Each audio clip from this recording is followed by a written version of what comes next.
நண்பர்களே, நான் உங்க ஐஜேஎஸ் 2022ஆம் ஆண்ட யாராவது மறக்க முடியுமா? பெட்ரோல் வரிசையில கிலோமீட்டர் கணக்குல நின்ற மக்கள், மின்சாரம் இல்லாத இருண்ட இரவுகள், பொருளாதார வீழ்ச்சி, உலகமே சொன்னது இலங்கை அவ்வளவுதான். ஆனா 2026 இந்த ஏப்ரல் மாதத்துல நான் உங்க முன் வைக்கும் தரவுகள் வேறு கதையை சொல்கின்றன. ஒரு நாடு எப்படி பீனிக்ஸ் பறவை போல சாம்பல்ல இருந்து வரும் என்பதற்கு இலங்கை ஒரு உலக பாடம். வெறும் 4 மாதங்களில் 8.4 லட்சம் சுற்றுலா பயணிகள்.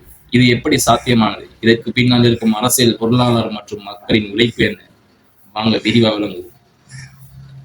நண்பர்களே, டேட்டா எப்போதும் பொய் சொல்லாது. ஏப்ரல் 25 வரை இலங்கைக்கு வந்திருப்பவர்கள் 8,40,000 பேர்.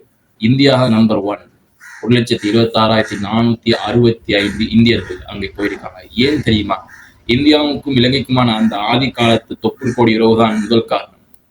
யுகே மற்றும் ரஷ்யா அங்கே வந்த பயணிகள் இலங்கையின் கடற்கரைகளையும் வெயிலையும் நேசிக்கிறாங்க. ஆனா ஏப்ரல் மாசம் ஒரு சின்ன சரிவு தெரிஞ்சிருக்கு. தினசரி வருகை 44,000 கொஞ்சம் குறைஞ்சிருக்கு. இது அரசாங்கத்துக்கு ஒரு சின்ன எச்சரிக்கை மணி.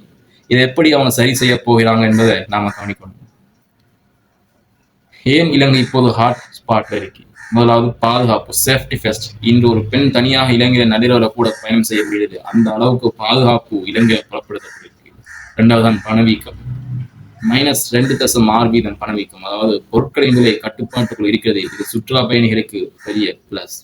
மூணாவது தனித்துவமான இடங்கள். சிகிரியா, வானளவிய அந்த பார அரண்மனை. இரண்டாவது நுவரேலியா, குட்டி இங்கிலாந்து என்று அழைக்கப்படும் அந்த பனிப்பிரதேசம். 3 யாழ்ப்பாணம், கலாச்சாரத்தின் ஊற்றுக்கண். இந்த மூன்றையும் ஒரே வாரத்தில் பார்த்துவிடலாம் என்கிற வசதி இலங்கையில் மட்டுமே உண்டு. எல்லாம் ரோஜா தோட்டம் அல்ல நண்பர்களே, சில முட்களும் இருக்கின்றன. விமான கட்டணம். இந்தியாவிலிருந்து இலங்கை போவதற்கு விமான கட்டணம் இன்னும் குறைய வேண்டும். உள்கட்டமைப்பு வசதி. கொழும்புக்கு வெளியே இருக்கக்கூடிய கிராமப்புற சாலைகள் இன்னும் மேம்படுத்தப்பட வேண்டும்.